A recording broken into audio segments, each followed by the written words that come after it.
Ancaman Indonesia bikin oposisi Malaysia khawatir, minta Perdana Menteri segera tangani masalah TKI.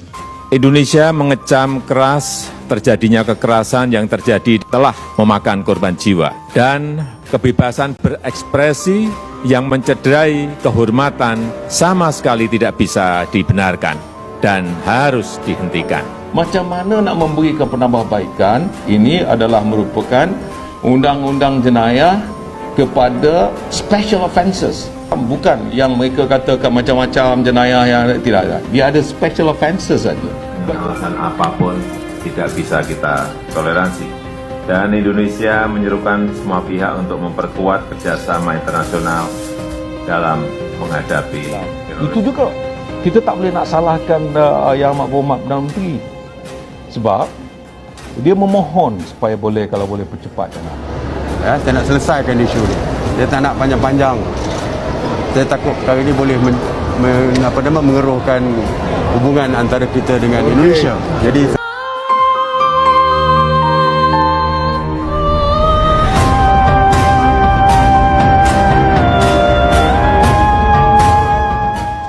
Anggota Parlemen Malaysia dari oposisi, Lim Guang Eng mendesak Perdana Menteri Datuk Seri Ismail Sabri Yaakob untuk langsung mengambil ahli pembicaraan bilateral dengan Indonesia guna menyelesaikan kekurangan pekerja di negara itu.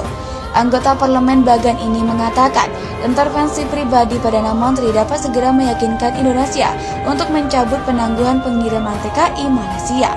Menurut dia, sejumlah sektor sangat bergantung pada tenaga kerja migran dan diharapkan nantinya bisa memacu pemulihan ekonomi pasca pandemi di Malaysia.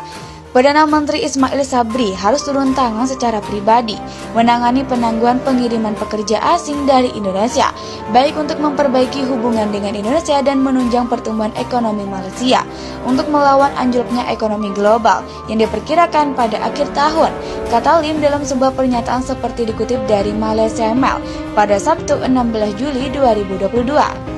Mantan Menteri Keuangan ini mencatat bahwa banyak bisnis domestik terpaksa mengurangi operasi mereka atau menolak pesanan baru karena kekurangan tenaga kerja. Apalagi di tengah kondisi perekonomian saat ini, di mana inflasi serta ringgit yang terus terdepresiasi. Belum pernah situasi seburuk ini sebelumnya, karena kita kekurangan 1,2 juta pekerja.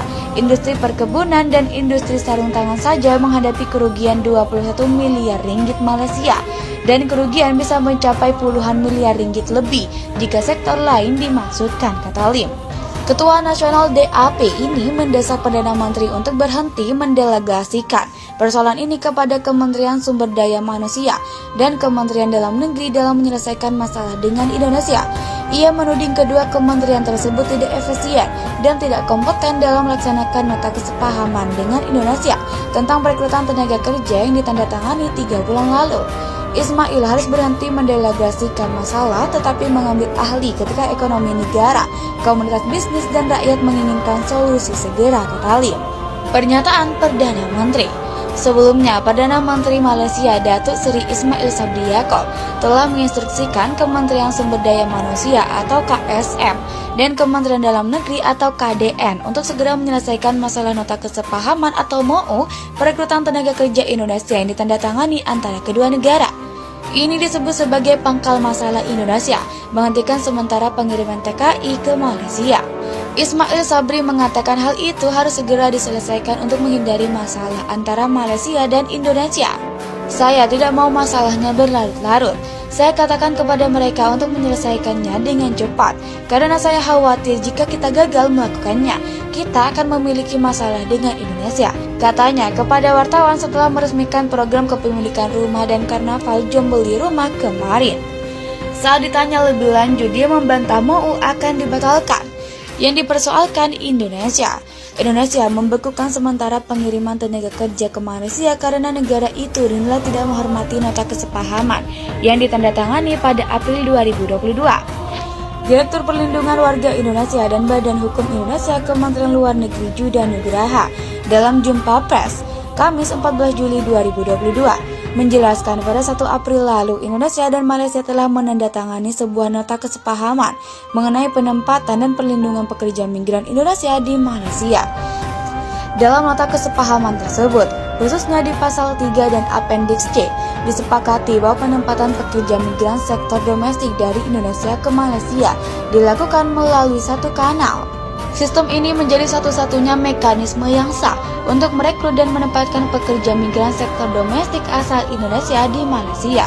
Namun lanjut Juda, Kedutaan Besar Republik Indonesia di Ibu Kota Kuala Lumpur menemukan beberapa bukti yang menunjukkan Malaysia masih menerapkan MET online, sistem perekrutan lewat internet yang tidak ada dalam nota kesepahaman antara kedua negara.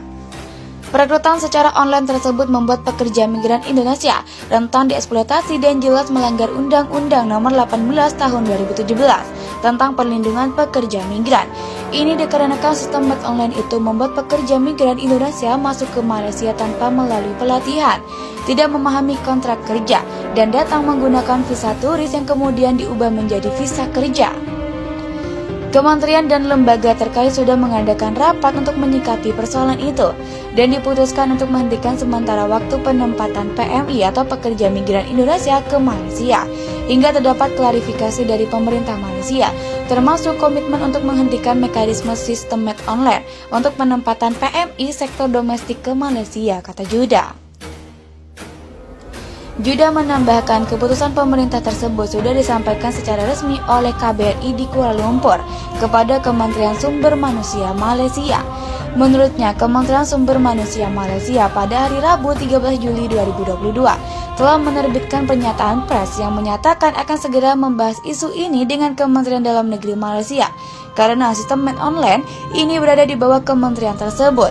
Juda mengatakan sejak penandatanganan nota kesepahaman 1 April lalu, proses penempatan memang belum dilakukan.